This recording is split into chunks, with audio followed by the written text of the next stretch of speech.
And welcome to another episode of Things That Go Bump in the Night. I am Joel Wilson, the digital guru here in wet Myrtle Beach, where we have a storm coming in, and I do not like storms. And I was talking to Kat, my guest. Let me introduce my guest right off the bat, Kat Lake. How are you doing? Since you are 2,700 miles away from me. I'm doing fabulous, honestly. Couldn't be better. Late night, early morning. Let's go. Whoop, whoop.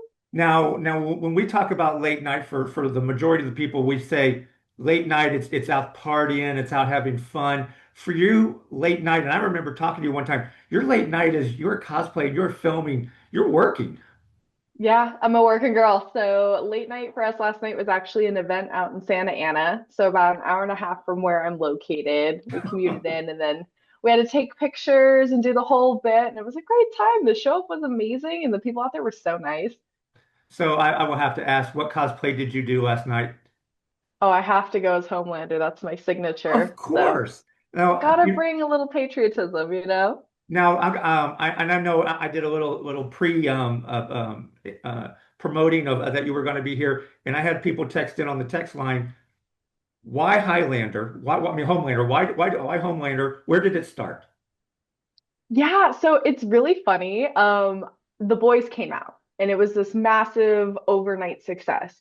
I had reached a point in my development with comics and getting into all of this where I was like, I'm over men in tights. I want nothing to do with it. It's not happening for me. And my boyfriend was like, Kat, you have to watch this. You're gonna love it. It's like superheroes gone evil. It's like more real world. I'm like, no, no, no, no, no. I'm over man in spandex. Not happening. Then season two or three released, and he was like, come on, you have to watch this. Like, we got to get behind this. And so I started watching it, and it was like love at first sight. Here we have a toxic, insecure, you know, child man and, he's also got this like world domineering personality, and that happens to be all the boxes for me when it comes to villains. So I was like, I have to make him mine and I have to be him. Well, you have embraced that in more ways than one. I love it. Now, I see what you do, and I'm looking right here at your cosplay. Did it start that way, or has it evolved to this? Because I'm guessing it didn't It, start like this, did it? no, it definitely evolved. The initial one that we built was actually for a Halloween party. So I had these 3D printed epaulets, like the big eagles that he has on his shoulders, that were like three times too big for my body size, and then it was like a blue plunge neck, like bodysuit top. And then we literally grabbed two American flag capes and like sewed them back to back and taped them on me, and that's how I rolled, and it was great. And then we had the opportunity to work with a customer out of Mexico who sent us the screen printed fabric, and my boyfriend created the cosplay that you see in 72 hours. In 72 hours. 72 hours. He made it for LA Comic Con 2 years ago. Well, he's a very talented guy. Ridiculously talented. I am just the personality for the most part. I'm like all the craftiness that comes from him. I'm kind of like more the one that brings the character to life. I've seen that and actually going through your Instagram page, and you had even said to me, because I said, you sent me some pictures to use on the promo, and it wasn't just Homeland, it was a lot of things. I'm like, you do a lot. You're like, I am the cosplay chameleon. I am the cosplay chameleon. Every Comic Con I've gone to, depending on which character, if I'm Homelander, everyone knows it's me. Of But I course. have my other characters in the setup, and people are always like, Cat? I had no idea that was you. Oh my gosh. So, yeah, I'm the cosplay chameleon. Now I know obviously you do Homelander, everyone knows that. What's the next one that you love to do? That you said, you know what, if I couldn't do this one, this is the one I would be known for. Ooh, okay. So the one coming up in that rank right now is actually the Ghoul, just because it's so labor intensive. Not many people want to do it, but I do it, and it's been a huge hit at the cons at least. But the one that I've fallen in love with recently is Calypso from Twisted Metal. Really? Um, yeah, oh my gosh, it's such a diva, such a queen, and no eyebrows is a moment. And I brought that one to LA Comic Con, and people were like kind of mild on it. It wasn't as well received, but I'm just like, she just needs time. She needs time in the space to grow because I'm in love with her. Therefore, everyone will be in love with her. Yeah, that's how it is. It's like, you know what? If I like it, you're going to learn to love it too, right? Exactly. Now, how many events do you do in a year? Oh my gosh. I think last year we Do hit we want to like know? How's that? I can't do it on two hands. I would need to do multiple times to tell you. I think last year we hit close to 18 or 20. Wow. I know. All in the Southern Bananas. California region? Yeah. From like once held in like a tiny hotel lobby, like throwback Comic Con, like really tiny events, all the way through like to WonderCon and the larger ones. I think we hit 18 or 20 last year. Are you going to do more this year, next year? That's the goal. Always be improving. So we're gonna try to hit as many as possible. Well, when are you going to get out to the East Coast here? We've got a lot of cons out here that need you. I know, I know. I have so many people being like, Kat, when are you bringing Homelander to Dragon Con out in Georgia? And Exactly. it's just a matter of time and funding. So any of you listeners, if you want to buy your girl a plane ticket to Georgia, awesome. Well, how can they get in touch with you, really? Yeah, I am available on Instagram. I'm Cat's Pajamas with two S's, dot cosplay. And then I'm the same handle on TikTok. And I also have a coffee store. So if you ever like my work and you want to buy me a coffee, I'm available on there as Cat's Pajamas Cosplay as well. I love that. Now, last night you were doing what were you doing last night? You said you were doing the cosplay. Do you have anything lined up here in the future? In terms of like events or like different Yes. cosplays, So people can come yeah. out and see you because you're going to be a star. You know that. Oh, shucks. Thank you. I believe my next one is going to be Comic-Con Revolution. I'm really bad at knowing my events off the top of my head, so I think the next one in queue is definitely Comic-Con Revolution out here in Ontario, California. Um, Outside of that, I think shortly after is WonderCon coming up next year in May, and I will definitely be there all 3 days. So you'll see me gallivanting around being a crazy person for sure. Now, when you do these, do you dress up as the same all 3 days? Are you Homelander all 3 days or whatever it's going to be? It kind of depends on the audience that's out there. So Homelander is my tried and true. That's what I've been known for. So I definitely bring her one of the days. Depending on how well received it is and kind of like how the tone is of the con will depend on if I continue that for the 3 days.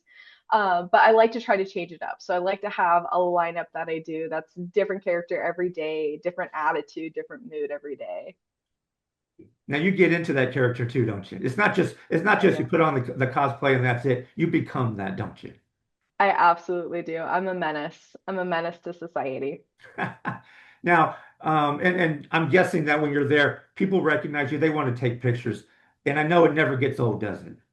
No, no, it takes a certain level of narcissism to be the characters that I am. So I'm like, yes, take my photo. Yes, please, more.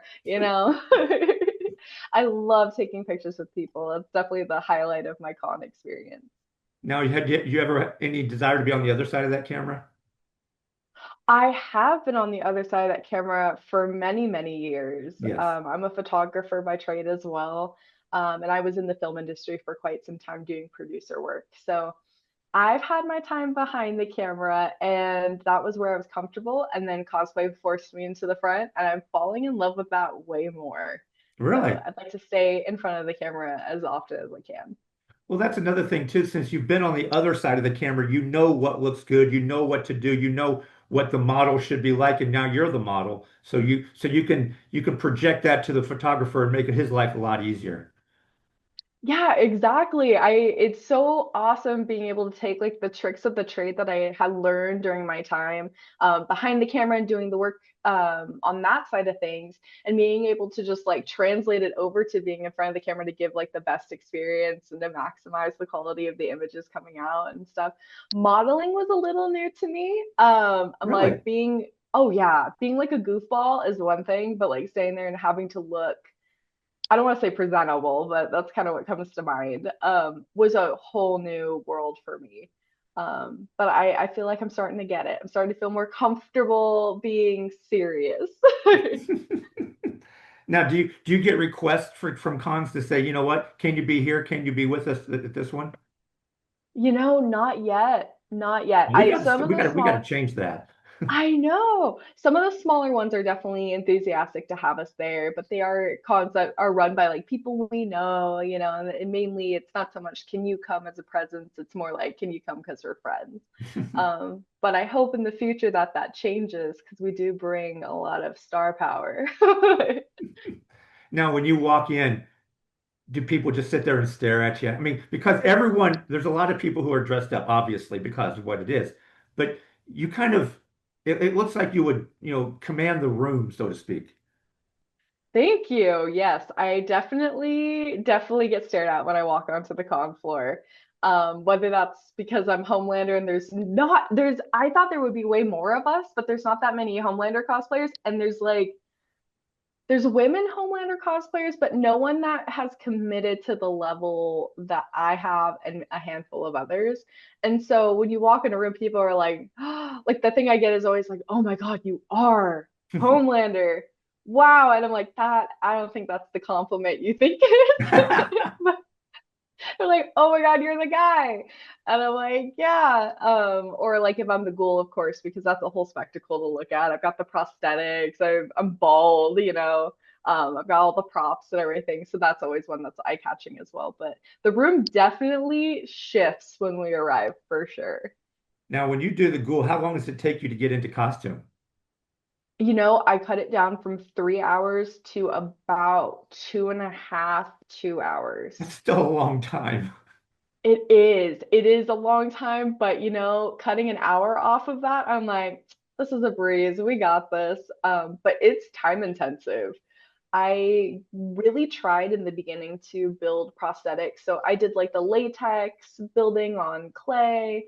And my problem was like shrinkage. So when you work with latex, as it starts to dry, it kind of shrinks in size. So it was really hard for me to get the accurate sizing for my face and proportions. So then I was just kind of like, let's do paper mache. So I actually just build anatomy on my face and Really? paint it. Yeah, using cotton balls and tissue and call it a day. Wow. I bet you that feels really good walking around like that all day long, doesn't it? In the beginning, it's not bad, but then like you hit the 8 hour mark and you're like, oh my gosh, get this off my face, please. And here, when I was married, I thought it was bad that my ex-wife took an hour to get ready. You take 2.5. 2.5 on a good day. If it's like a Homelander day, an hour and a half. It's worth it, though. It is worth it, isn't it? Oh, absolutely. Absolutely. That's the transformative time. Now, when you're done, does it take you a while to de-homeland yourself? If that's a word, if that's even a phrase. De-homeland myself. I like that. I'm going to use that.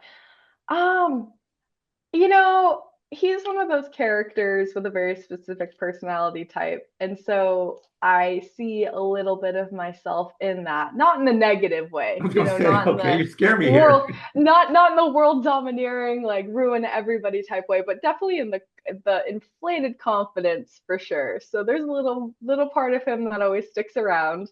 But other than that, the minute the wig is off, I'm like, who are they? I don't even remember. I can't be them if I wanted to, but when the wig goes on, totally different person. Oh, see that's the Jekyll and Hyde, and that's what people love about cosplay when you can become somebody else. And Yeah, for that time, absolutely. yes. Oh, I was agreeing with you. Sorry. No, go ahead. Tell me what it's like. I mean, like I said, when you put the wig on, when you put the costume on, you can leave Cat away and Homelander becomes out, and you can enjoy that for that certain time. Absolutely. It's really interesting because it's like a switch flips where it's like I have now entered into a whole new person and a whole new body and I have more confidence. I'm more boisterous. I'm more, kind of like I can be a little, can I curse on here? I don't know Yes, if I you can can. you can say Okay. whatever the hell I the can fuck you want. Yes, I can be way more bitchy and people are like, "Yes, that's the guy." So it's really really fun. I can explore the more like stern. I'm very emotive, so being stern is something that's really fun to be while I'm in that character.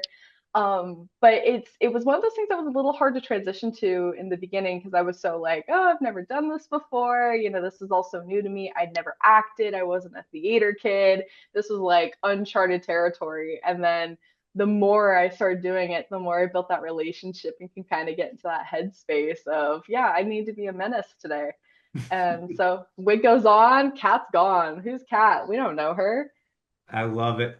And that's what it should be. I think everybody in their life needs to become somebody else just for 8 hours a day. You know what? It needs it. Honestly, it's the best relationship you can have with yourself is when you're out of your body and you're like, you know what? I appreciate Kat. She's a good person and she's not nasty like Homelander. Now, does your boyfriend have to back off a little bit when you put the wig on to become Homelander and say, okay, for 8 hours, I'm going to back away from her? You know, he's so supportive and so awesome that he just kind of, regardless of what character I'm in, what mood I'm in, he's all about it. He's a little more forgiving when it comes to me being Homelander. So like we shot a fight scene because he cosplays Sweet Tooth from Twisted Metal. So Okay. he's like uber popular. Like when we walk on a con floor, people are like, Twisted Metal changed my life. And they're like, it fixed my relationship with my dad. And we're like, oh my God. Wow. Um, I know people like fall at his feet. It's so crazy. But we were shooting a fight scene of the two of our characters, and if I were Cat at the time, he would have probably like been a little more like, "You're not gonna push me around," you know. I was hilarious. He like threw himself in the walls and like let me just demolish him, and it was so validating, you know. I was like, "Yeah, I got this superhuman strength. I'm gonna throw this man around." Well, I love that. We're going to wrap this up. I love this. I think that, and obviously my listeners are going to be telling me, I think we should get more people who are cosplays and let us interview them. If that's okay with you, what do you think? I would love that. I think that's a brilliant idea. Explore the space, celebrate these cosplayers. I'm all for it. And there's a ton of them out there, and a ton of them who would love to be on and to tell who they are and where, what, when, and why they've done this. Because there's everybody's Yeah. got their own story. Yeah, absolutely. And it's such a deep community to get into also. Everyone comes from these interesting avenues. It'd be fun to explore on here for sure. Well, we will definitely do that then. How's that? Amazing. I'm excited. Sounds good. Well, we're going to wrap this up. This is Joel Wilson. I will see you on the other side. Bye.